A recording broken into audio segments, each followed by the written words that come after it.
ঘাস কাটতে গেলে মধু আরে ঘাস মনে লাগে না আর কোনা দেখতে গেলে মধু স্বামী মনে লাগে না দেখে তাকে তাহাতে তবে আসে মধু বৈশ কনে আসে মধু বৈশ কনে এবার মনে রাখো না এবার শ্বশুর ঘর গেলে মধু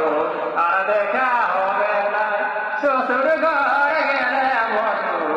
আর দেখা হবে না এই তাকে তাহাদিনা তুই দেখে